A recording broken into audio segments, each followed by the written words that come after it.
ito po ay ang tinatawag na Diablo o Satanas. Sa unang Pedro 5, talatang 8 hanggang 9, maging handa kayo at magbantay. Tingnan niyo sinasabihan ang mga Kristiyano, maging handa at magbantay. Bakit? Ang Diablo ang kaaway ninyo. Yan sulat ni San Pedro. Ay parang liyong umuungal at aali-aligid na naghahanap ng malalapa. So, nililarawan si Satanas o ang Diablo na isang leon na gumagala at gutom at naghahanap ng kanyang malalapa. Okay? Anong sabi ng verse 9? Labanan niyo siya at magpakatatag kayo sa inyong pananampalataya sa Diyos. Tulad ng alam ninyo, hindi lamang kayo ang nagtitiis ng mga kahirapan, kundi gayon din ang inyong mga kapatid sa buong daigdig. So, nakakaranas ng kahirapan, ng pain, nakakaranas ng mga kabiguan. Ang pinakamatindi yung na pain, hindi physical pain, emotional pain. Kasi ang physical, pag nagsugat ka dyan, magagamot pa yan. Papahiram mo lang ng mertiolate yan o kaya ng iba pang gamot para sa mga sugat natin. Naghihilom. Pero yung may sugat ka sa puso at damdamin mo, hindi pwedeng pahiram ng mertiolate yun. Walang gamot pwede doon. Nakuha nyo? Yun ang mas masakit. Wala kang mabibiling gamot sa mercury drug, pabili nga po ng gamot sa emotional pain. Wala ganun. Baka mamaya mainis pa sa'yo yung sales lady. Okay? Kaya nga po ang sabi, ang Diablo ang nagbibigay ng kahirapan.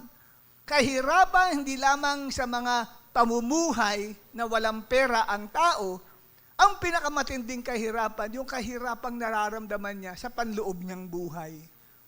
Yung mga bigo, yung bang maraming disappointment, gusto niya nang magpakamatay, yung iba ay ayaw ng mabuhay, yung iba kapatid ay apektado na lahat ng behavior niya dahil sa mga rejection na na-receive niya. Ngunit ang pinanggalingan ng lahat ng yan ay si Satanas. At ang ikalawa po, na kaaway natin sa espiritual na hindi nakikita, na yan po kapatid ay nagtatago. Saan? Nagtatago yan sa loob ng isip natin. Nandyan lang yan, naka-standby lang yan. Ready to strike. Ano yon? Ito po ang tinatawag sa Tagalog na pagnanasa ng laman. In English ay sinful nature. Sa unang Pedro 2, talatang 11, ito po ang kumakalaban din sa atin. Mga minamahal, sabi ni Pedro, nakikiusap ako sa inyo bilang mga dayuhan at pansamantalang naninirahan lamang sa daigdig na ito, talikuran na ninyo ang mga pagnanasa ng laman na nakikidigma, nakikipag-away, nakikipagyera sa inyong mga sarili. So merong kumakalaban sa atin. Ito ang tawag ay pagnanasa ng laman. Yan po ay hindi physical, na katulad ng balat natin, laman. Hindi po. Hindi mo siya mahahawakan. Kasi, ano po siya ang pagnanasa ng laman ay makalamang isipan. Isipan po yan, kapatid, na nakatuon sa mga pita ng laman at sa mga makamundong pandama. Ang makalamang isipan ay likas na laban sa Diyos at hindi sumusunod sa kautusan ng Diyos. Yan po ay isang uri ng pag-iisip, sinful nature. Na kung saan ay ang sentro ng isipan nito pong sinful nature na ito ay gawin ang pita ng laman. Pag sinabing pita, ito po yung pagnanasa. Pagnanasang gumawa ng kasalanan. Yan po yun. Kaya ang isang tao, kung ikaw kapatid ay kleptomaniac, di ba? Ano yung kleptomaniac? Yung bang laging kumukuha ng bagay na pag nakita niya, ang kininang kanya. Kaya kleptomaniac, no? Ngayon, bago umiral yun, halimbawa, nakita si Ivy, may 10 milyon sa bag pala nito. Umatin sa church, nag-withdraw ng 10 milyon. Yung pala, may bibilin pala ito. Bibili pala ito ng isang sasakyan, Ferrari. Example natin, ha? Claim mo na agad, ha, Sister Ivy, ha? Okay, so ngayon, ang mangyayari doon, nakita ng katabi na nasa likod. Halimbawa, ay si Charmaine. Example lang to, Charmaine, ha? Baka maya, tumalo ka sa Ilog Pasig mamaya. Sabihin mo, marami namang example. Ako pa in-example bilang magnanakaw. Hindi ganun ang turing ko. Example ko lang. Nakita mo, may 10 million dun sa bag nung nasa taong nasa unahan ko. Ngayon, tumayo si Ivy, pupunta ng CR. Nakita niya, bukas na ibang bukas. Ang kleptomaniac, hindi agad automatic, kikilos ang kamay nun. O-operate nun sa isip. Isip muna yun. Magnanasa yun ng gusto sa isip niya. At bago pa lang bumalik si Ivy, nakuha na lahat ang pera. Ganun kabilis yan. Ang mga klepto. O kaya, iba naman, hindi na binabalik ang sukli. Pagka nagpabili ka, magulat ka, hindi lang sukli, pati yung mismong perang binili mo, naghihintay ka. May ganyan ako nautusan dati nung kabataan pa ako. May isang taong may tawag na kleptomaniac. Inutusan ko pa, bumili ka nga ng puto dun sa palengke. 3:00 ng hapon. Aba, 5:00 na, hindi pa bumabalik. Hanggang sa naggabi, hindi na bumalik. Pati pera ko, wala na. Ang tawag doon ay kleptomania. Kasi bakit? Kasi lagi daw ganun, sabi sa akin. Inutusan mo, alam mo naman pag inutusan namin yan, hindi na bumabalik yan. Pag nakahawak yan ng 5 piso, kahit piso. Ganun. So, isip po yan. Problema sa isip ang kleptomaniac. Yan po ay pagnanasa ng laman sa larangan ng pera. Sa Roma 8:7, King James Version tayo. May binabanggit dito na carnal mind is enmity against God. Carnal mind. Nagsimula yan sa verse 5. Yung carnal mind na binabanggit. King James Version. Pag tinignan mo sa ibang translation ng Bible ay sinful nature, makasalanang pagkatao. Po, yung palang makasalanang pagkatao, ang tawag dyan, yun ang ating old self, the old man, is called the carnal mind. It is not subject to the law of God, neither indeed can be. So, ang carnal mind ay ang sinful nature na tinatawag sa Tagalog na makalamang pag-iisip. Nariyan yan, nagtatago lang yan sa isipan ng bawat isa sa atin. Maaaring tulog lang siya at naghihintay ng paggising. O maaaring gising siya, siya ang kumikilos ngayon sa buhay mo. Okay? Dahil ang brain natin, andyan ang motor brain. Yan ang nagpapakilos sa kamay natin, sa paa. Okay? Amen? Kasi meron ba nagpunta rito na hindi mo alam kung bakit ka nandito ngayon? Nag-decide ka, kaya ka nandito. Anong gumana sa'yo? Isip. At salamat sa Diyos, nang ibabaw, binigyan mo ng priority ang isip ni Christ. Kaya ka nandito. Kasi ang isip ni Christ, sabi nga, magkaroon kayo ng kaisipan na katulad kay Kristo. Bagamat siya ay nasa anyong Diyos, ngunit ito ay kanyang binaliwala at siya'y nagpunta rito bilang tao, bilang isang slave, isang mapaglingkod. So, mapaglingkod sa Diyos. Yun po yun. Ngayon, kung wala naman nung last Sunday, katabi mo pa siya, wala siya ngayon sa gawain, may nasunod naman na ibang isipan. And that is probably this sinful nature or carnal mind. Na yung carnal minds, ang sabi diyan sa Bible, it is not subject to the law of God. Hindi siya nagpapasakop sa batas ng Diyos. Kumakalaban siya sa kagustuhan ng Diyos. Gusto ng Diyos, nandito ka paglinggo, sama-samang sumasamba at nakikinig. Kumukontra yun, yung nasa mind natin. Hindi, manatili ka na lang sa bahay. Manood ka na lang ng Netflix, magpahinga ka, maglinis ka na lang ng bahay, magliwaliw ka, pumunta ka sa Divisoria, sa mall, sa halip na sa church. Pag pinakinggan nyo ng isang kahit Christian, ano mangyayari? Wala siya sa church. Ano ang nasunod sa kanya? Ang nasunod ay ang sinful nature na kumakalaban sa kagustuhan ng Diyos. Okay? Ngayon, dahil hindi niya nasunod si God, biglang nagkaroon ng blessing ng pagbaba ng presensya ng Diyos dito. Nanghihinayang siya. At minsan diniblame pa ang Diyos. Bakit hindi ako nakapunta dun? Kasi, inisip niya, wala siyang responsibility. Hindi, mali ang decision mo sa buhay. Kaya maraming tao, nami-miss nila, hindi nila nararanasan ang pagpapala ng Diyos. Hindi dahil ayaw silang pagpalain ng Diyos. Mali ang nagagawa nilang decision sa buhay. Amen. Ang mas pinakikinggan ay ang tinatawag nating carnal mind o makalamang pag-iisip. At ang ikatlo na kaaway natin sa espiritual ay ang impluensya ng espiritu ng mundo. Meron pong espiritu ng mundo. Okay?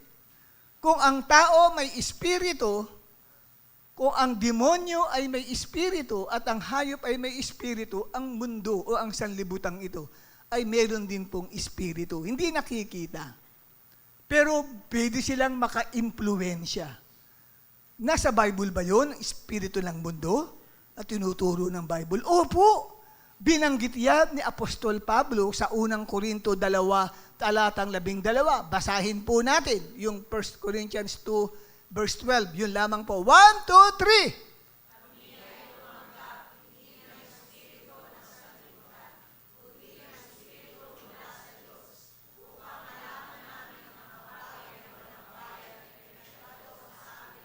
Amen. Anong sabi ni Pablo?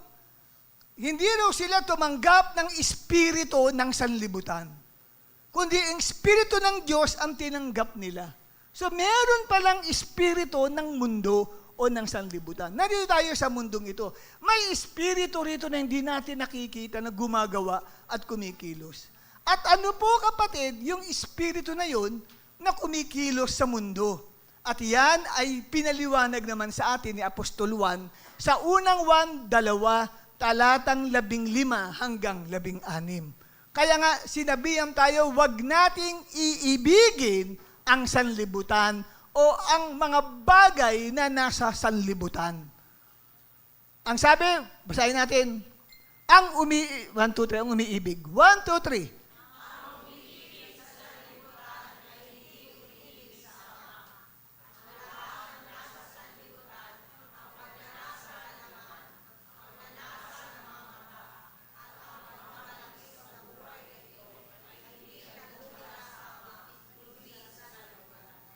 Yeah. I-explain ko po yan. Sa next slide natin, narito po ang explanation ko. Ano ang espiritu ng mundo? Okay, makinig po kayo, huwag muna kayo magkikwentuhan, wala mo nang utangan ngayon, okay?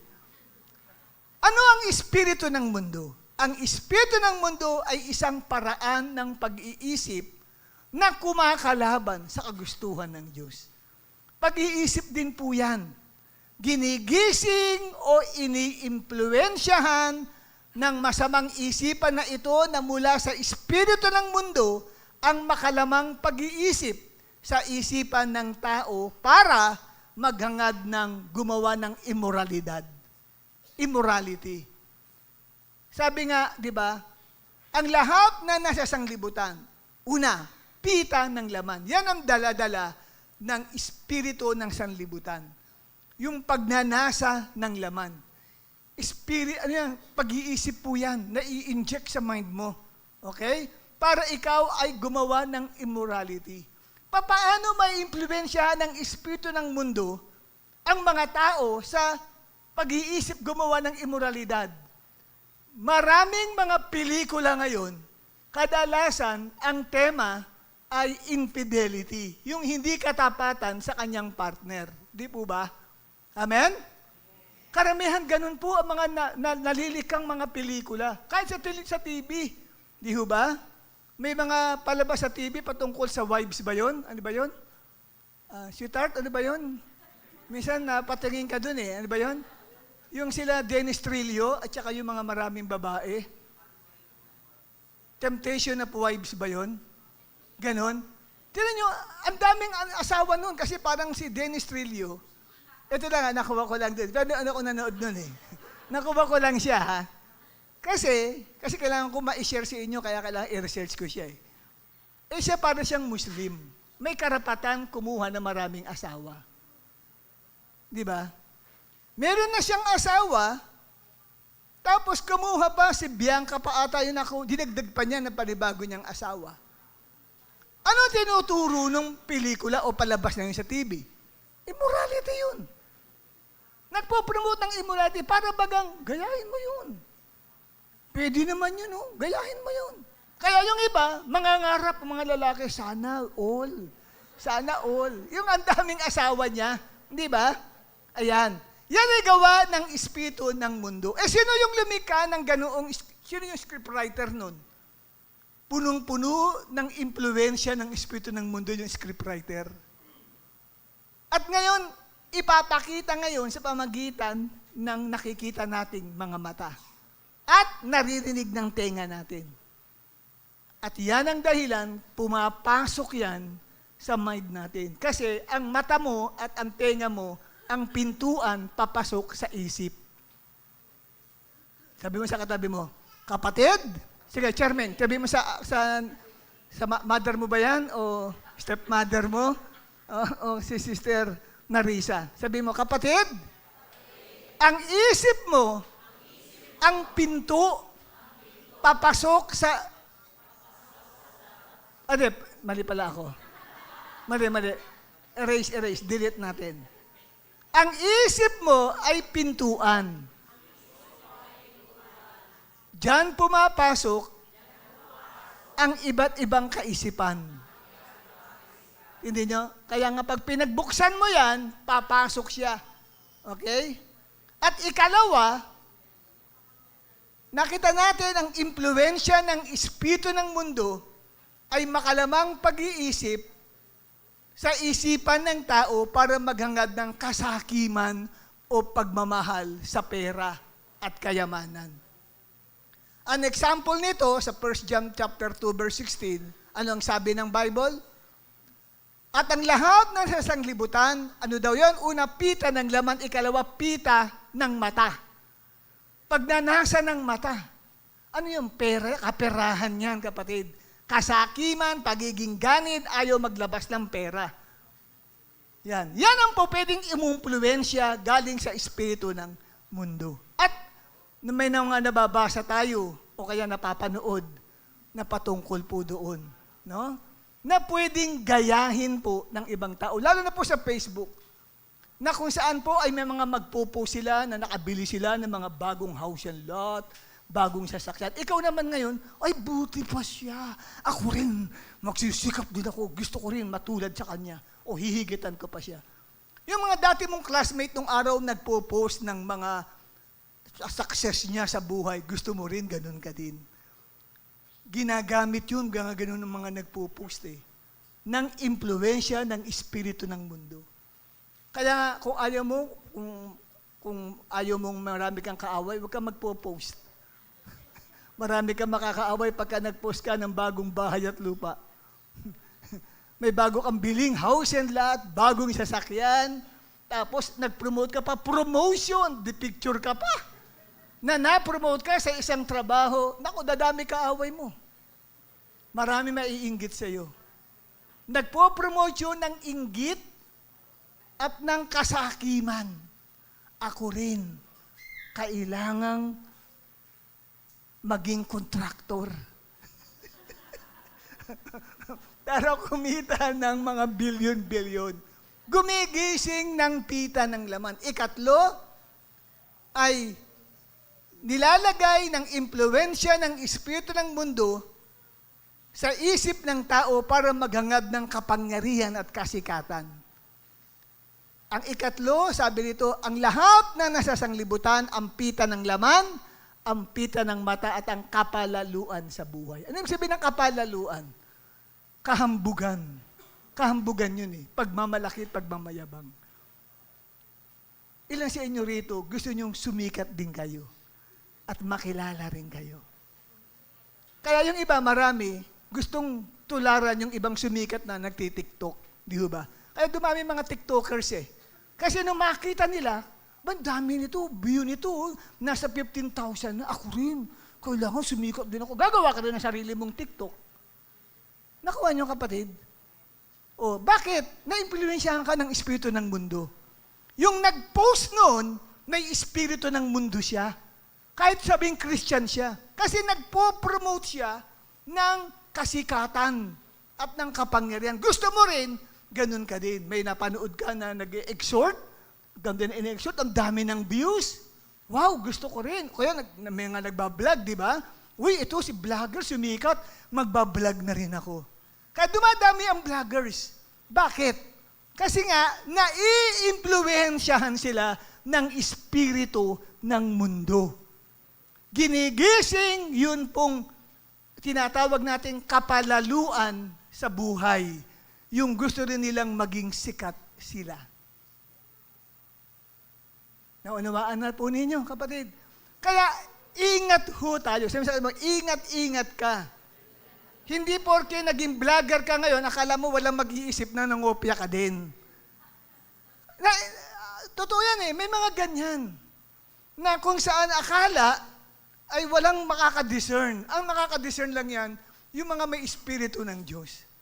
O dati itong kapatid na ito, hindi naman nagtitiktok. Ngayon, nagtitiktok na.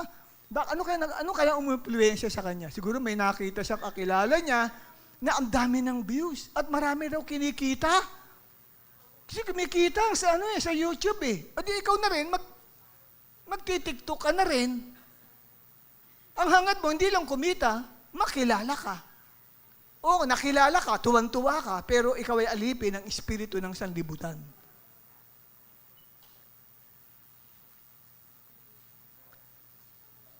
Tingnan po natin, kapatid. Next slide. Ang espiritu ng mundo ay ang impluensya ng sanlibutan sa isip ng tao na nagtutulak sa lahat.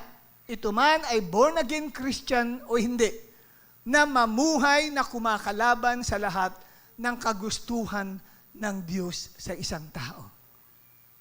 Kaya hindi porke born-again ka, hindi ka ma-impluensya ng espiritu ng sanlibutan.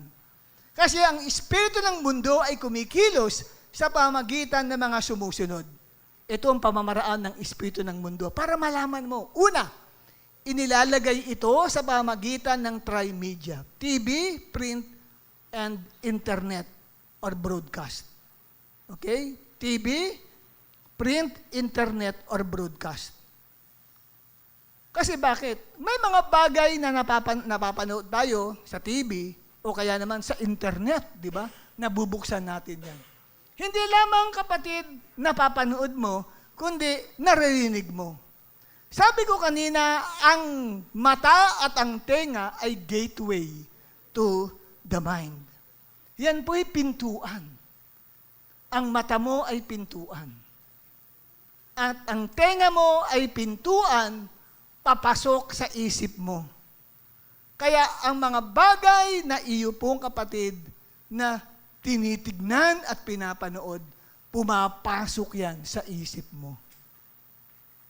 At kung pumasok yang espiritong yan, isip na yan, galing sa impluensya ng espiritu ng mundo, gigisingin niya yung mga nandoon na natutulog. O kaya ay nandoon na hindi nga lang nangingibabaw. Kasi nagpipray kang maigit, nagbabasa ng Bible. Pero lumakas yung pong puwersa ng kaaway sa isip mo, tinamad ka na magbasa ng Bible. Lagi ka ngayong nasa cellphone. Lahat na lang social media mula pagising sa umaga hanggang bago matulog, alipin ka ng social media. Bakit? Na-capture yung mind mo. Pumasok sa nakikita mo at sa naririnig mo. Kaya, ang spiritual life ng tao, mahina, bagsak.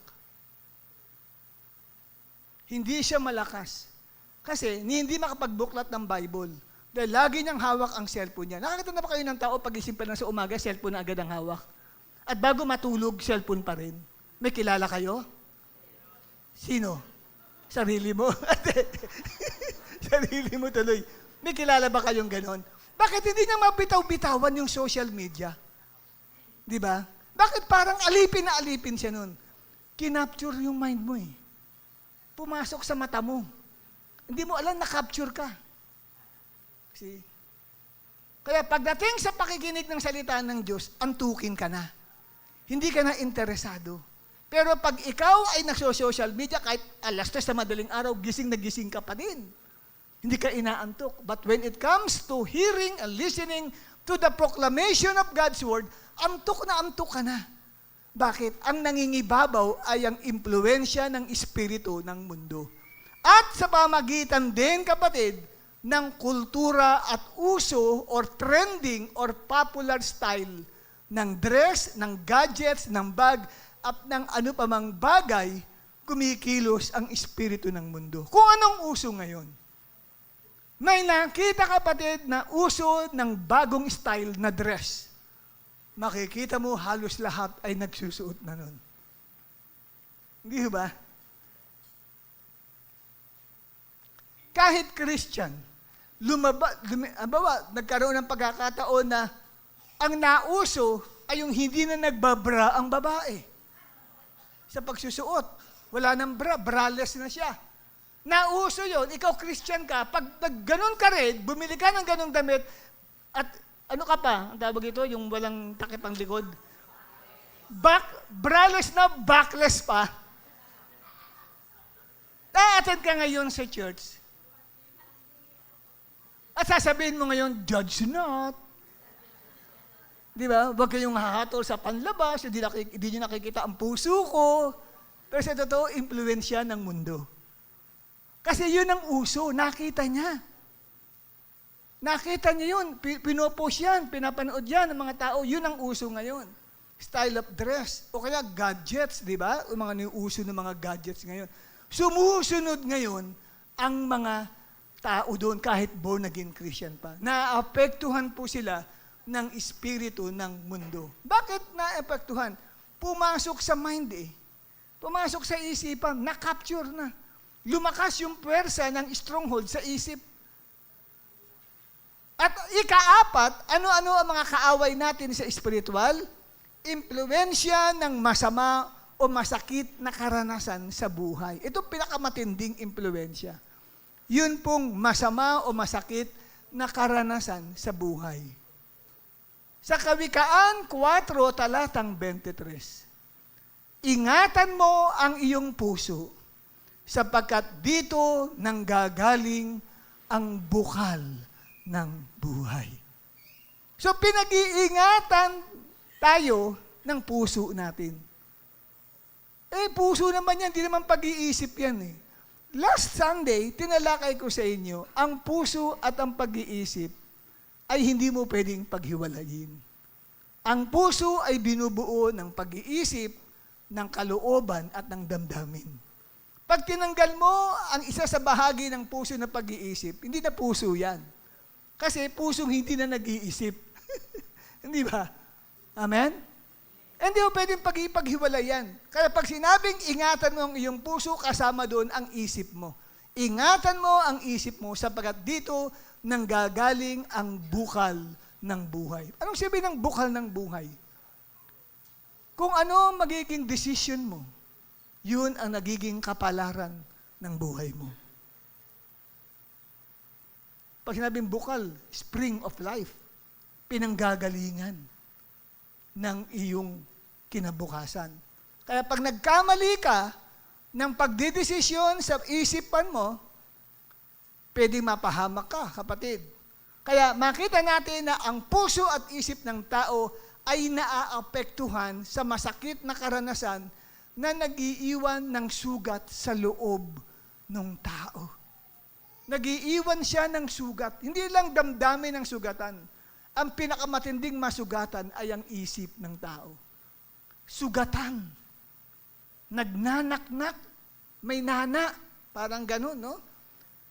Ika nga namamaga yung sugat sa kanyang isipan. Bakit? Yan ay dulot ng trauma o ng tinatawag na masakit na karanasan. Next slide natin. Yan. Ang trauma o sakit ay maaaring magdulot ng takot. Matindi po yan, yung takot.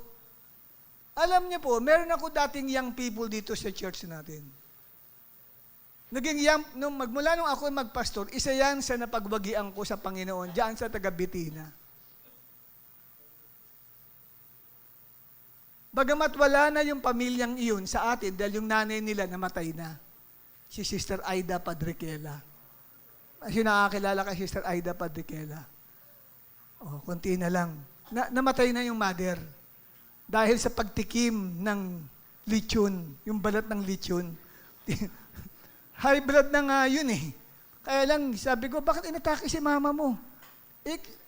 Sabi ko nga po, magtitikim. Sabi, isa lang naman, maliit lang naman, nakurot ng balat ng baboy. Yung pag-inom daw gano'n, mga 5 minuto lang, nanigas na eh. Sinugad sa ospital, putukan ng artery sa brain. Patay na. So may mga natira siyang mga anak. At may isa siyang bunsong anak na nagka-boyfriend. Noong una, ang sweet nila, kaya lang yung boyfriend, parang nakipag-break doon sa kabataan nating iyon. Nagkaroon ng trauma, nasaktan maigi, yun pong bata. Kasi she's only 16 years old nang pumasok siya sa relationship. Hindi naging faithful yung boyfriend niya. May another girlfriend din pala. So, pinatawag ako para counselan ko yung kabataan. Para ipag-pray. So, kina-counselan ko. Nakatulala lang.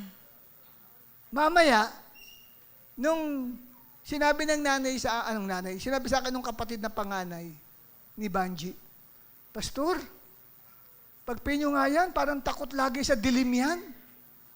Sabi, ba't ka lagi takot sa dilim? Hindi kumikibo. Nakatingin sa malayo, wala namang tinitignan. Malayo ang tingin, pero wala namang tinitignan. Alam niyo yun? Yung parang nakalutang yung isip ng bata. Ngayon, pinag-pray ko siya kay Lord. Tapos, umuwi na ako. Tumawag sa akin yung ate, si Sister Banji. Pastor, anyayahan nyo nga sa church itong kapatid ko. Tulalang-tulala at hindi po pwede na ang ilaw ay patay. Kaya lahat kami, pag matutulog sa loob ng bahay, hindi lahat ang ilaw. Hindi daw kinakailangan na ito ay patay. Kasi may takot sa kanya. Sinidhan ng takot. Nagkaroon ng trauma doon sa boyfriend eh. Ewan ko bakit nasangkot pati yung takot eh. Dumating sa kanya yung takot. And then sinundo ko po from Bitina. Dinala ko na po, ito po, existing na po yung church natin. 2006 nang ito po yung church natin ay natayo. Bago-bago pa lang ang simbahan natin. Kinaun ko siya. Kinuha ko siya mula sa Bitina at dinala ko siya. Nasa tapat natin ng church. Prayer meeting po yun, Martes. Pag Martes po prayer meeting, ang ini-instruction ko, patay lahat ang ilaw. Pero ang daming kapatiran na nagpipray sa loob. Nung nandiyan na kami sa gate, sabi ko, pasok tayo. Ay, Pastor, ang dilim. Ako, bakit? Anong takot sa dilim? Maraming multo dyan. Maraming demonyo dyan. Ako, wala. Mga kapatiran nagpipray. Hindi, Pastor. Nanginginig siya. Hinila ko siya. Ayaw pumasok. Hilahan kami dyan sa gate. Ayaw pumasok. Pastor, ayoko. Samantalang, pagpapasok lang siya, wala lang nga siya mapupwestuhan kasi ang daming kapatiran umaatin sa prayer meeting at that time eh. Siguro isa ka doon, kaya nga hindi ka na umaatin eh. No? Siguro isa kayo doon na present nung time na yun. Talagang nag-iiyakan pa dito. Paano papasok kami demonyo eh? Nandito nga ang presensya ng Diyos. Takot siya. At ang nangyari po, halos hihimatayin, hindi ko na pinilit. Inuwi ko na lang. tingnan ninyo, yung naidulot ng traumatic experience sa kanya, takot. Yung dilim. Sa totoo lang, kung papasok siya, may tao na agad doon sa pintuan pa lang natin, sa na ganyan. May tao na doon eh. Anong nakakatakot niya? Marami naman tao doon, di ba? Epekto ng kanyang isip yun. Naepektuhan ang isip niya ng traumatic experience sa buhay. Yung iba, galit. Yan. Merong trauma. Meron tayong dating dumadalo sa church na kung saan ay na-trauma siya kasi bata pa lang siya, nang matuklasan niya ang daddy pala niya ay hindi tapat sa mami niya. May ibang pamilya pala. Akala nung bata, si daddy niya faithful kay mami niya. Walang ibang family. Sila lang ang first family. Walang second, third, fourth, fifth, sixth, seventh family. Akala niya siya lang. Tapos, nung bata siya, nung natuklasan niya sa mami niya kasi iyak ng iyak, na mayroon palang second family yung daddy nila. Na-trauma siya dun. Nagkaroon siya ng galit sa tatay niya, sa daddy niya. Nilaro niya yun sa isip niya. Hanggang sa naging stronghold at nagdalaga, tagla-taglay niya yung galit na yun. At nung makatanggap siya kay Jesus Christ, akala niya, pag tumanggap ka kay Jesus na born again ka, tanggal na lahat ang galit at pot sa puso mo. Hindi pala, nandoon pa. Naglilinger siya. Kailan lang na-reveal? Prayer meeting. Okay, example lang ng prayer meeting. Revive pa noon si Brother Dodi. Si Dodi, talyon ko nakikinig ka, Brother Dodi. Paalala mo to. Revive pa. Biglang nag-prophesy si Brother Dodi. Sa prayer meeting na yun, nag-prophesy siya. Talagang damdaman ko yung anointing ng Diyos sa prophecy niya na yun. Iyakan lahat yung mga tao. Talagang, natouch sila sa prophecy. Isa yun yung nasa likod siya. Bigla rin siyang humiyaw. Pero pag hiyaw niya, tuloy-tuloy na. Iba na, nagwawala na. Tahimik na lahat, siya pa rin yung nagwawala. At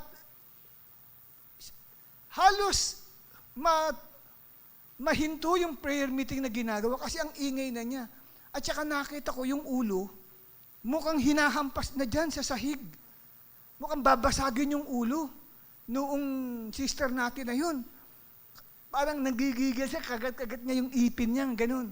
Then ginawa ko, pinahinto na natin, pinauwi na natin ibang kapatiran, siya lang ang nanatili, umiikot-ikot siya, na nakahiga po siya dyan. Tapos, gano'n, agad yung ipin, ang gigigil. Di, sinabject po natin sa deliverance. Nung kinakausap ko yung demonyo, bakit ka pumasok dyan? Gano'n. Ayaw magsalita. Sabi ko, ano gagawin ko rito? Di kausapin mo yung tao mismo.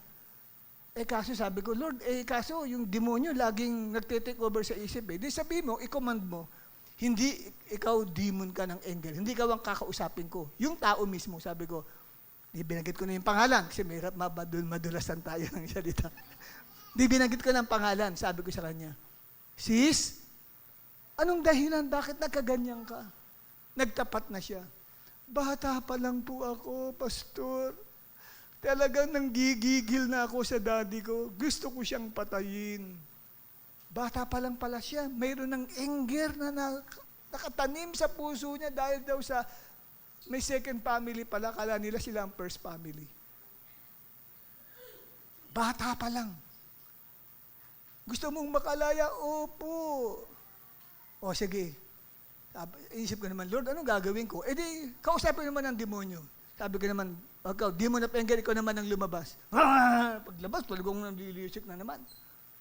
Sabi ko, lumabas ka na sa kanya. Sapagkat yung taong niya na pinasukan mo, nagpatawad na. Hindi totoo yan. Matigas talaga. Isang brother naman, na hindi umalis, siya naman yung parang nakahiga doon sa likod, na parang nagtatangs na na-slain in the spirit. Siya ang nilapitan ko. Sabi ko, Lord, itong gagawin kong representative noong sister na yon. Sige, Brad, kunyari ikaw si ganito. Sabihin mo ang prayer na ito. Ako, nagre-represent kay sister, pinapatawad ko na totally ang aking daddy. Nang balikan ko po, giriyak na naman yung demonyo. Sabi ko, wala na. Wala ka ng puwersa. Kasi may nag-represent na nag-confess na pinapatawad na niya. Pag sabi ko nun, biglang balik sa ulirat yung babae. Pastor, ano po nangyari? May lumabas sa akin, sabi niya gano'n. Napalaya po ako. Traumatic experience yun, yung demon of anger. Grabe, stronghold na siya, demonyo na po siya. Alam niyo po, pag na-encounter niyo yan, kailangan ba kayong pipikit? Kasi pag pumikit kayo, baka sinakmal ka na, sinuntok ka na. Kasi talagang, kumbaga sa nabartik parang gano'n, no? Okay? Sabihin, talagang violente. Violente siya. At papatay talaga yung tao. Okay? Kaya, dito nakita natin yung galit. Ikatlo, insecurity. Ikaapat ay maling paniniwala. Dahil po yan sa traumatic experience na hindi ako mahalaga sa kanila. Naranasan mo nung bata ka pa yung tinatawag na favoritism. Lagi na lang si ate ang mayroong bagong damit tuwing Pasko, ako wala. Lagi na lang si ate may bagong kasangkapan, may bagong bag.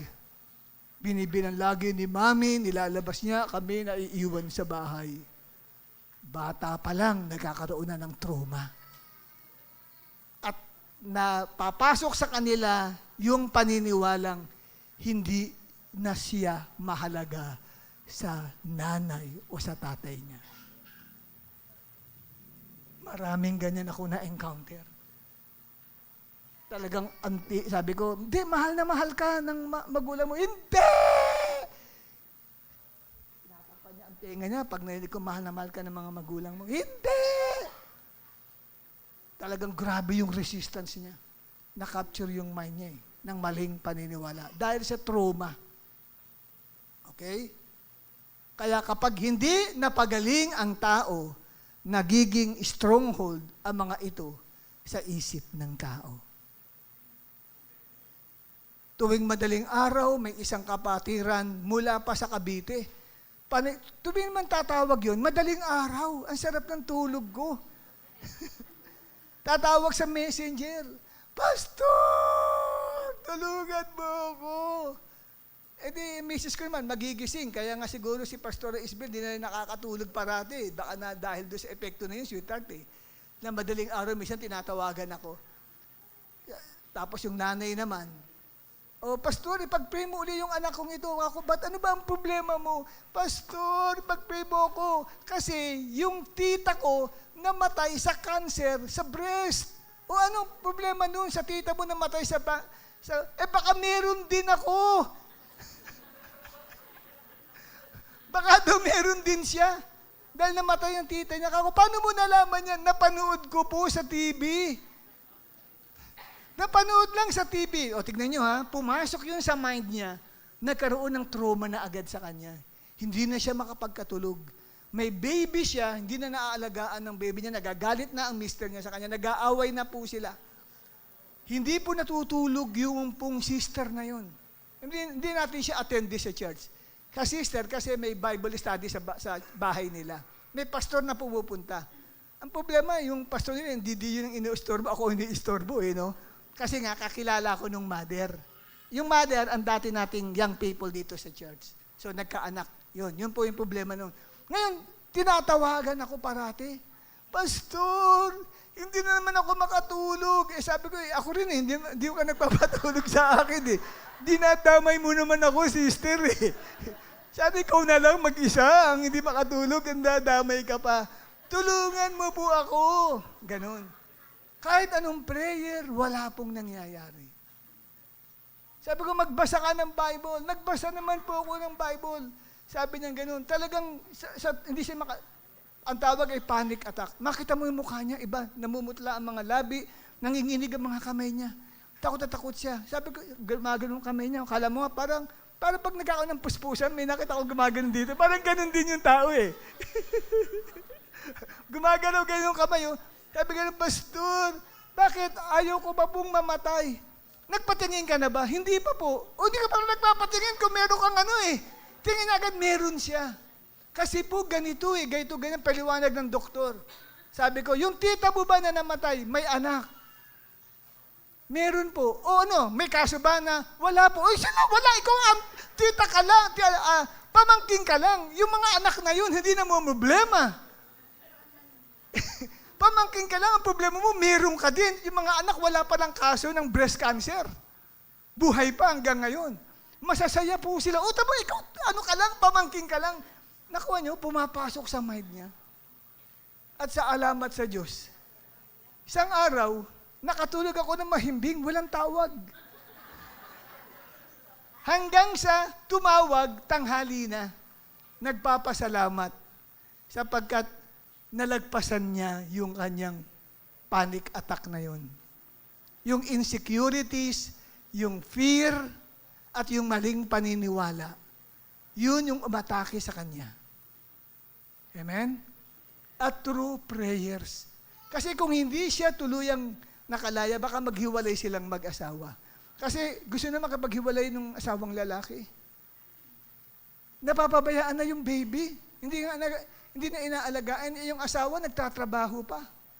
Eh sino may iwan? Siya tsaka yung baby. Kalabitin mo ang katabi mo. Kapatid, baka may trauma ka.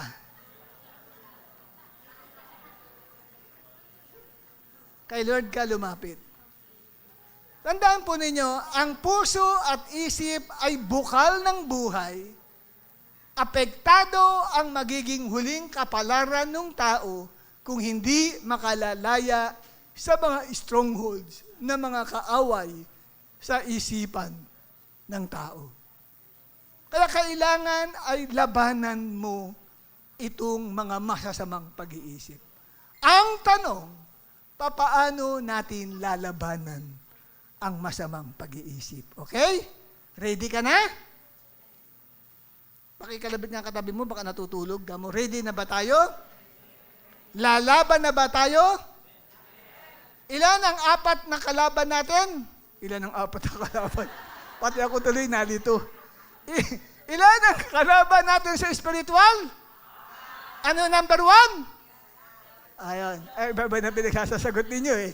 Number 1, ang diablo o Satanas. Ikalawa, pagnanasa ng laman o sinful nature. Ikatlo, at ikaapat, yes, apat yan. Tatandaan mo parati yan. Lagi mo tatandaan yan. Okay? Kasi, alam niyo po, nararanasan na maraming tao yan. Magagamit kayo sa counseling. Papaliwanag mo sa kanila, may apat na bagay na gustong kumubkub, gustong mag-conquer ng mind natin. Apat yan. Okay? Ngayon, paano natin lalabanan ang mga apat na yan? Una, number 1, pakibasa ng isang kapatid. Charmaine, how old are you? 21. Pwedeng basahin mo yung number 1 lang? Yung highlights na nakadilaw. Sige. Sige, tayo ka lang, Charmaine. Punuin ang isip ng mga salita ng Diyos. Yes. Papaano lalabanan ang apat na espiritual na kaaway natin na umaatake sa ating pag-iisip? Punuin ang isip ng mga salita ng Diyos. Ito ay sinasabi ko para sa mga hindi nagbabasa ng Bible at hindi nagme-memorize ng mga verses sa Bible. Tiyak talunan ka. Minsan, akala natin parang isang minamandato kayo na, ba dapat magbasa ng Bible? Kailangan ba magbasa ng Bible? Wala akong laya. Hindi. Kasi nakakatulong sa iyo yan eh.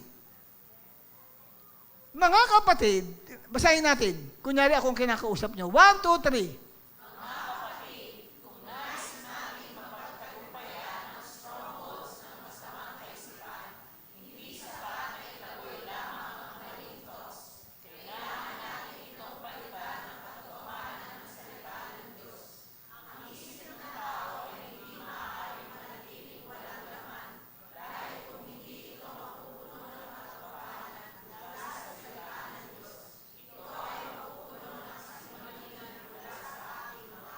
Yes. Kaya kailangan pinupuno mo ang isip mo ng salita ng Diyos. Importante po ito eh. Para mapagtagumpayan mo yung apat na spiritual na kaaway, apat yan. Talagang, alam ko naman, marami sa atin dito, may mga trauma tayo sa buhay din natin. Lahat yan, kapatid, sabay-sabay na umaatake sa mind mo. At pag nag-stay yan, nilaro mo sa isip mo yan, nagiging kuta na siya. Matibay na kuta sa isip natin. Ngayon, kailangan aalisin mo ang masamang isipan. Ilan sa inyo ito nakararanas kayo sa may mga masamang isipan sa atin? Taas ang kamay. Siya ay pantanggapin. Simple, walang umasag talaga siya na masamang isipan. Yung nga lang sabihin mong hindi ka mahal ng Diyos, masamang isipan yun. Dahil ang totoo, mahal ka ng Diyos eh. Kasi ang mga bagay na kasinungalingan na pinaniniwalaan mo ay masamang pag-iisip. Pag wala sa Bible, masama na yun. Okay? Kaya ngayon, paano natin aalisin ang masamang isipin? Ano ang sagot? 1, 2, 3. Yung ang sagot. 1, 2, 3. Basa.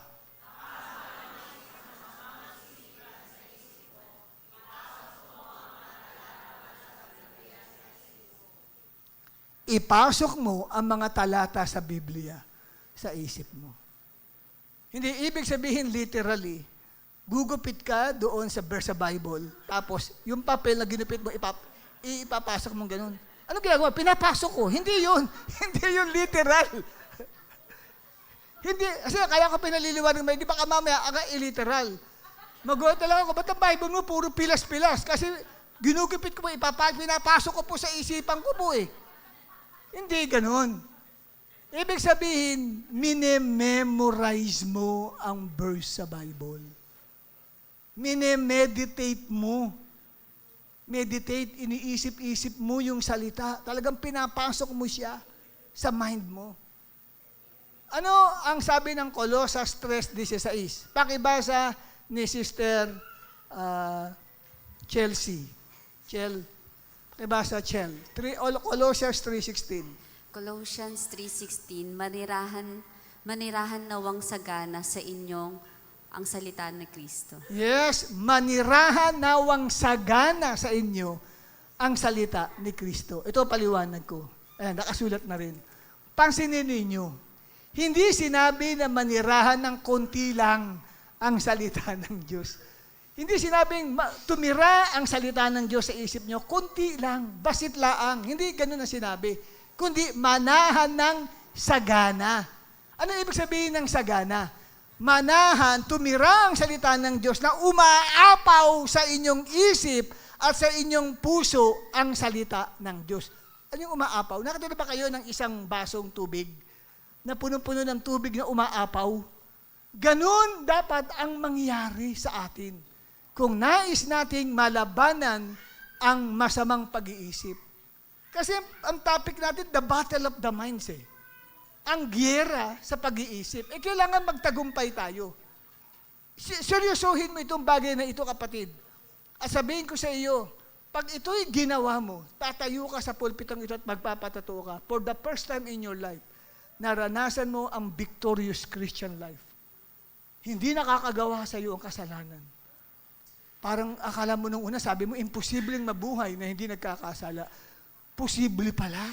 Kasi pinuno ko ang isip ko ng salita ng Diyos. Pati John 3:16 ay minemorize ko na rin. Anong mensahe ng John 3:16? Mahal na mahal ako ng Diyos. Di ba? Amen? John 3:16, memorize na memorize mo. Kahit nakahiga ka, nagre-recite ka ng verse sa Bible. At paggising mo, nagre-recite ka pa din, may continuation. Hallelujah. Alam niyo po, ito ang aking ilustrasyon.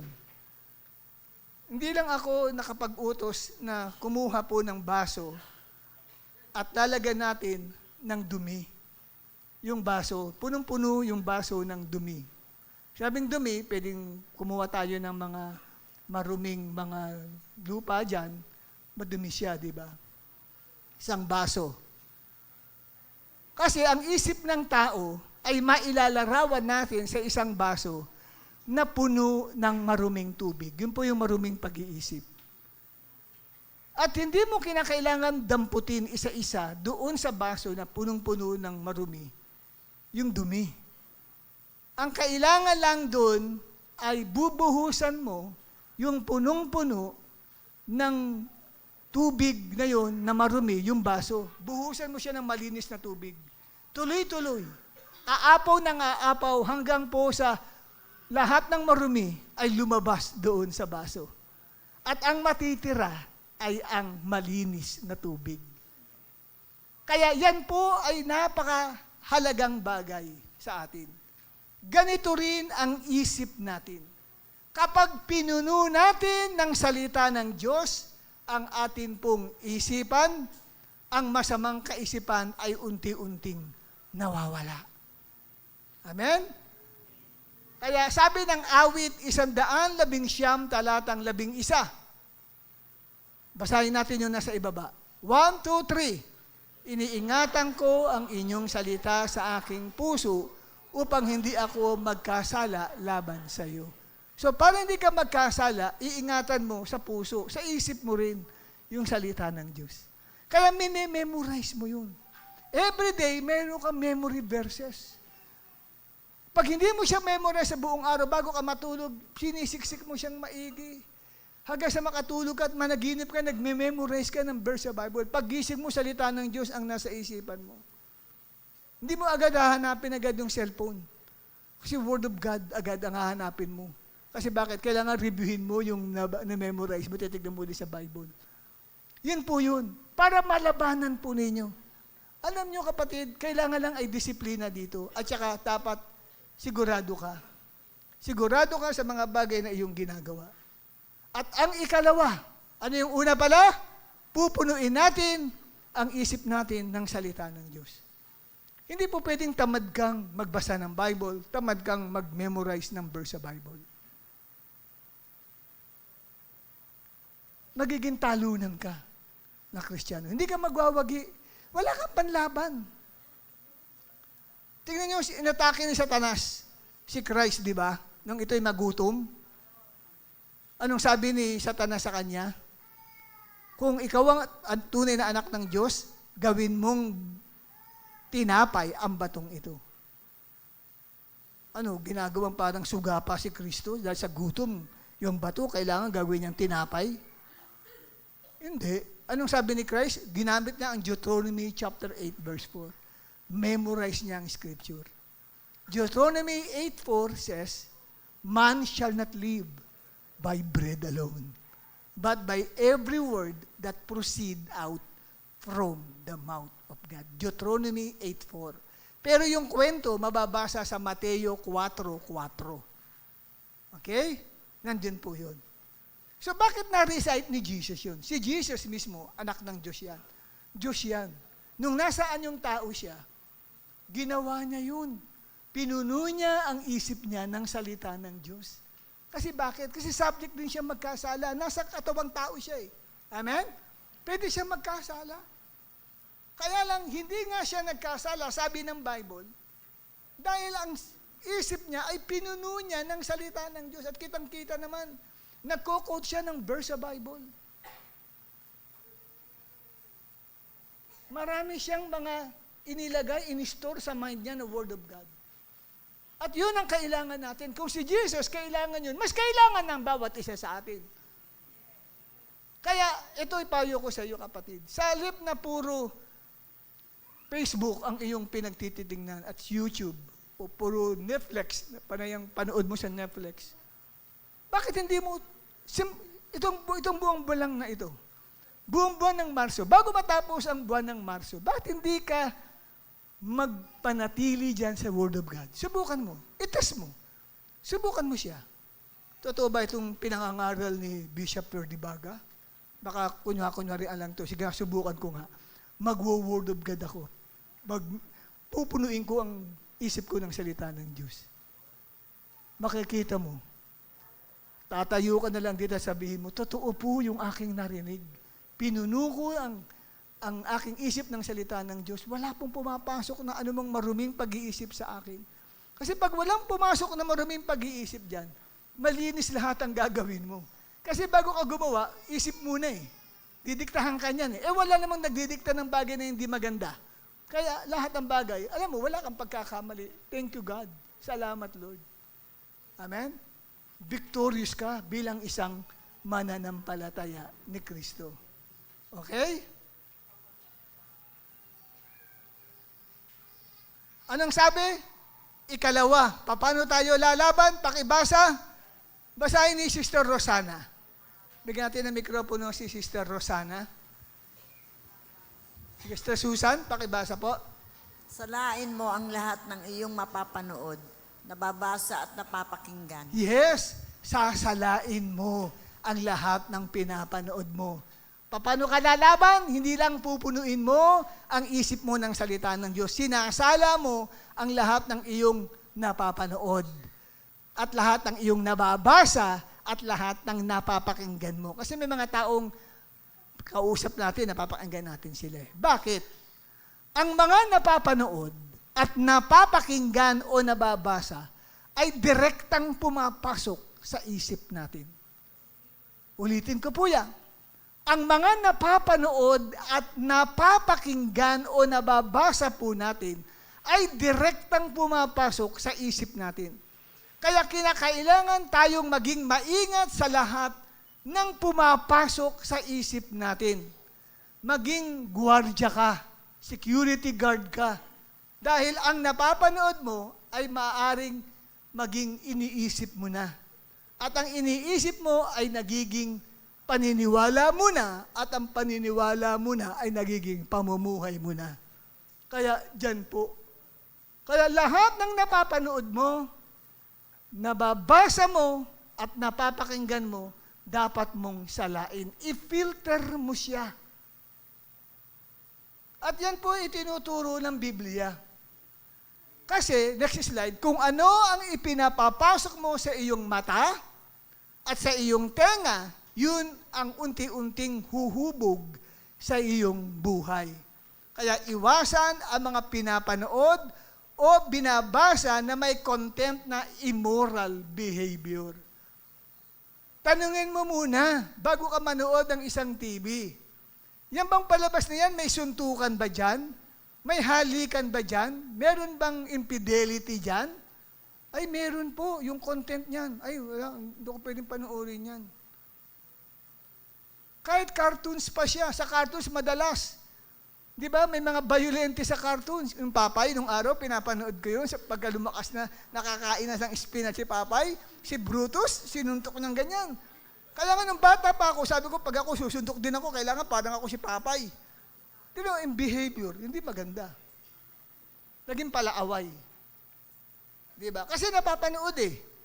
Okay, meron bang sex and violence ba dyan sa aking panonoorin o aking babasahin? Kung meron, huwag ka nang manood at huwag kang makinig. O meron bang worldly influence pa dyan? Yung pinag-uusapan natin, espiritu ng mundo. Dyan sa pinapanood mo, binabasa mo at pinapakinggan mo. Sasalain mo siya.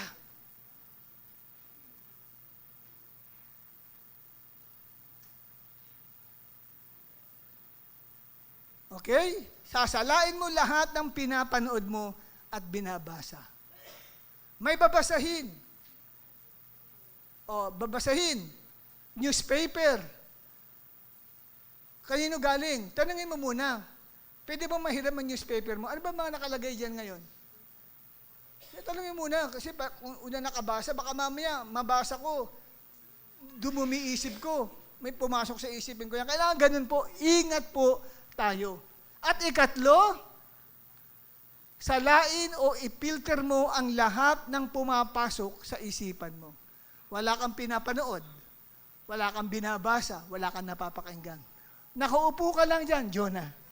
Pero kahit na ikaw ay nakaupo lang dyan, pwede may pumasok na ibang isipan sa'yo. Tama ba ako? Wala kang pinapanood. Wala ka namang pinapakinggan at wala ka namang binabasa. Nag-iisa ka lang, pero may pumasok na ibang isipan sa'yo.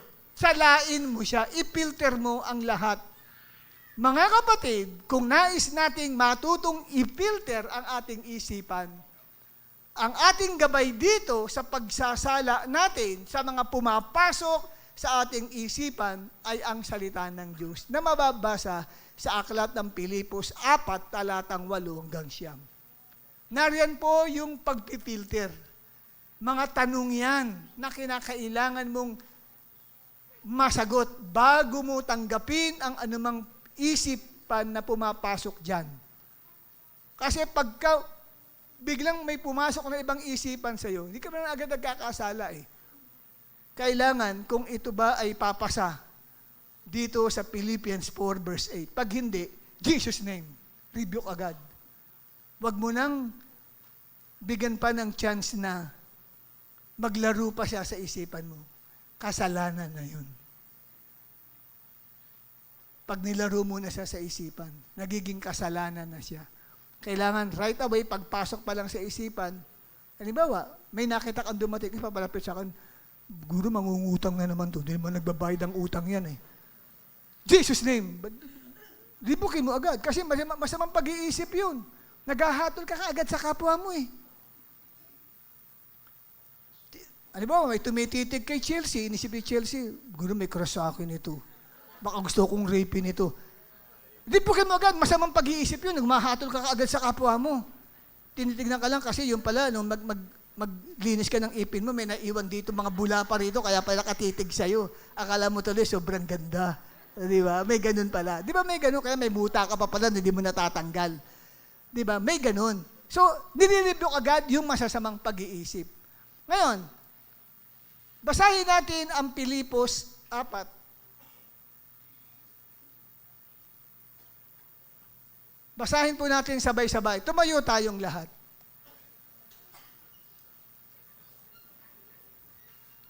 Basahin natin sabay-sabay. 1, 2, 3.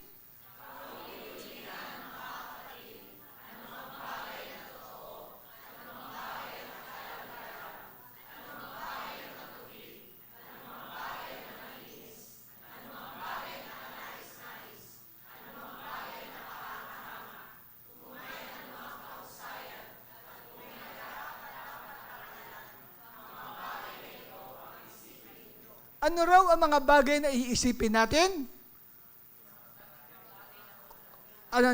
Anumang bagay na totoo. Anumang bagay na kagalang-galang. Anumang bagay na matuwid. Anumang bagay na malinis. Anumang bagay na kanais-nais. Anumang bagay na kahanga-hanga. Kung may anumang kahusayan at kung may karapat dapat parangalan, ang mga bagay na ito ang iisipin nyo. Anong dapat ipasok sa isip? Mga bagay na totoo, kagalang-galang, matuwid, malinis, kanais-nais, kahanga-hanga. Yun lang ang pwede mong i-allow. Pag hindi pumasa dyan, Jesus' name agad, i-reject mo agad. In Jesus' name. Huwag mong tatanggapin, okay? Kaya sabi dyan, kahuli-hulihan. Kasi tapos na tayo. Okay? Pero may part 3 niyan. I-breakdown natin yan isa-isa. Okay? Para papaano ipifilter maigi yung atin pong mga sumasagi sa isipan natin. Natututo ka ngayon at ma-share mo yan. Ang daming tao na yung problema sa isip. Sa totoo lang, ito ang problema ng maraming tao, yung isip nila. Kawawa naman po sila. Meron nga nagpa-prayer request nung nakaraan eh. Sabi niya, please pray for my mind. Sabi niya kasi ang gulo-gulo ng isipan niya, hindi niya alam kung anong gusto niya sa buhay. May isa pa doon, magpapakamatay. Naku, sabi ko, bata-bata pa, 16 years old lang ata yung batang iyon, nagpa-prayer request. Bakit subagay sa isipan niya yun? Because of the mind. Kaya kayo pwede magamit ng Panginoon sa iba. Okay? Sabi mo sa katabi mong kapatid, isipin mo yan. O Charmaine, mag-isip kang maigi. Huwag kang papayag na may isip na papasok sa'yo, tanungin mo muna. Ito bang tatanggapin kong pag-iisip na ito ay totoo? O baka naman kasinungalingan lang ni Satanas yan? Ikalawa, ito ba'y kagalang-galang? Ito ba ay matuwid? Ito ba ay malinis? Ito ba ay kanais-nais? O ito ba ay kahanga-hanga? Kung hindi pumasa doon, in Jesus' name, hindi ka pwedeng pumasok sa mind ko. Okay? Kaya sabi mo sa kanyang kapatid, sa next Sunday, huwag kang a-absent. Ipagpapatuloy natin with activity. Meron tayong activity ang gagawin dyan para matest natin. Okay? Wag lang kayo mahihiya. Okay? Groupings kayo. Okay? At yung activity, mind activity, paano ipipilter ang mga isip na pumapasok sa mind natin. Sa ngayon, lumapit muna tayo sa ating Panginoon. Okay? Sige, pikit natin ang ating mga mata kung bago dumating ang oras na ito, napagharian na naman ang isip mo ng mga bagay na marumi, masama, at hindi ka tanggap-tanggap sa Diyos. Lumapit ka sa Panginoon. Muli kang tumawag sa Kanya. At ang Diyos ay handang magpatawad sa iyo. Palinis mo ang iyong isipan at ang iyong diwa sa Panginoon. Maging seryoso ka sa pakikinig na ito ng salita ng Diyos. Seryosohin mo to.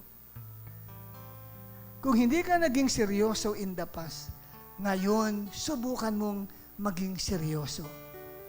Hindi ko ito bibitawan, sabihin mo sa Panginoon. Ang aral na ito, hindi ko bibitawan. Ia-apply ko ito sa aking buhay.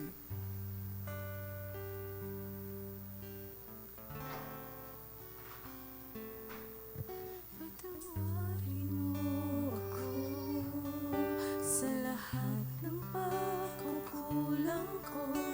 Iaalay sa'yo ang puso ko.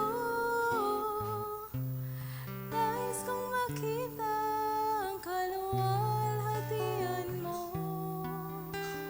Tanggapin mo, Panginoon, ang awit ko sa'yo. Patawarin mo. Tandaan mo, ang topic na pinapakinggan mo ay biyaya ng Diyos sa buhay mo. Tinuturuan ka nito. Papaano ka mamumuhay na isang victorious Christian. Puso ko, nais kong makita ang kaluwalhatian mo. Tanggapin mo, Panginoon, ang awit ko sa'yo. Tunay na pagsamba, tunay na pagpapakumbaba. Basagin mo, Panginoon, ang puso kong ito. Sa lahat ng nais ko, lahat ng pinakaiibig ko, Panginoong Jesus, maghari ka. Kailan pa sumagi sa isip mo ang mga masasamang isipan? Lagi bang napaghaharian ang isip mo ng mga pag-iisip na hindi nakalulugod sa Diyos? Doon pa lang ay nagkakasala ka na sa Panginoon. Hindi mo pa siya isinasagawa, nilalaro mo na siya sa isipan mo, ay isa ng kasalanan sa Panginoon. Kaya ikaw ay matutong magpakumbaba. Matuto kang mag-humble sa harapan ng Diyos. Ang Diyos ay mahabagin. Siya ay mapagpatawad. Kaya kanyang linisin. Kaya niyang hugasan ang isipan mo ng kapangyarihan ng kanyang dugo. Mahalaga ito sa buhay mo, kapatid. Dahil yung pamumuhay mo na nagtatagumpay ay maghahanda sa iyo sa pagbabalik ni Kristo. Hindi paririto si Kristo sa isang Kristiyanong talunan. Hindi niya kukunin sa kanyang pagbabalik o sa rapture na tinatawag ang isang Kristiyanong naaalipin ng kasalanan sa kanyang buhay. Ang kukunin niya ay ang Kristiyanong nagtatagumpay. At ito, hindi kami nagkulang ng pangangaral sa inyo. Seryosuhin mo to. Ipasok mo ito sa iyong diwa, sa iyong puso. Kung may tumatanggi, stronghold yan ng kaaway sa isipan mo. Kung may resistance at lagi mong nakakalimutan ang lahat ng topic na sinishare dito, hindi ka pa nga nakakalabas dito sa loob ng bulwagan, ay parang nakalimutan mo na yung mga topic na pinangaral. Malaking stronghold yan ng kaaway. Ibig sabihin, binubura agad sa mind mo ang salita ng Diyos. Napakalakas yung puwersa ng kaaway na yon sa isip mo. Kaya tuloy, sa Christian life mo, mahina ang spiritual life mo. Yung faith mo hindi lumalakas. Madali kang nadadown sa mga problema. Madali kang nadadown sa mga pagsubok. Ang mga tukso ay hindi mo natatanggihan sa iyong buhay. Kapatid, umusal ka ng panalangin, ng paghingi ng tawad sa Panginoon. At naway kahabagan tayo ng ating Panginoong Jesucristo. Mag-prevail yung grace ni Lord sa ating gawain ito.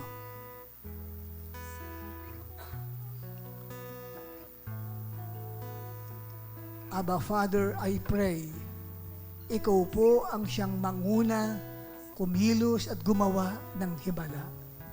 Ikaw po ang magpatotoo, Panginoon, sa puso ng bawat kapatiran po namin.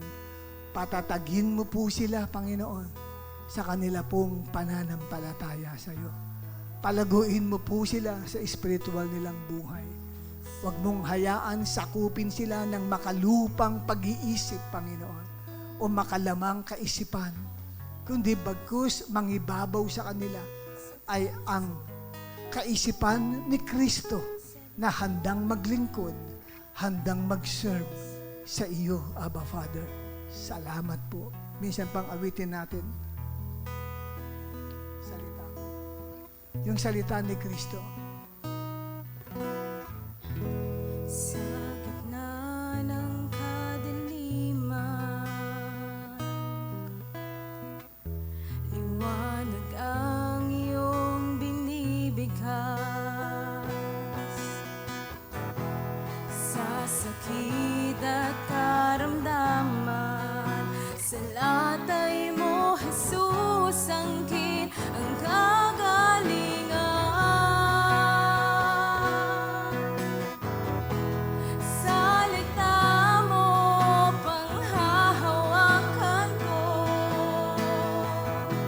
Salita mo, tapat at totoo. Lahat ay nasa'yo, sapat sa buhay ko. Salita mo ay nararanasan ko. Salita mo, panghahawakan ko. Salita mo, tapat at totoo.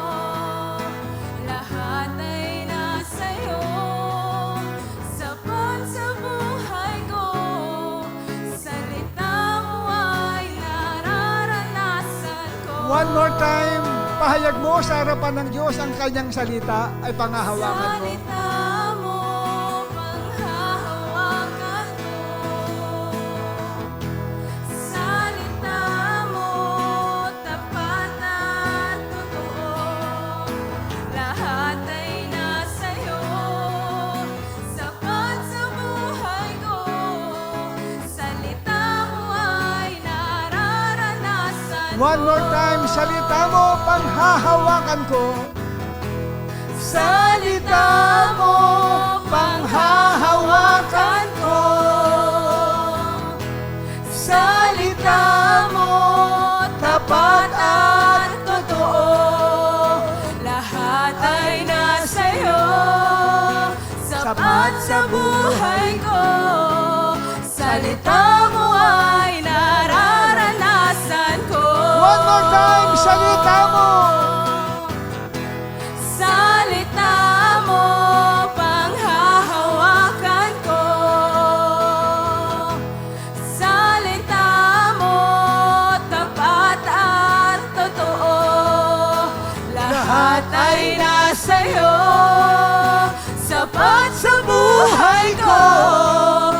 salita mo ay nararanasan ko.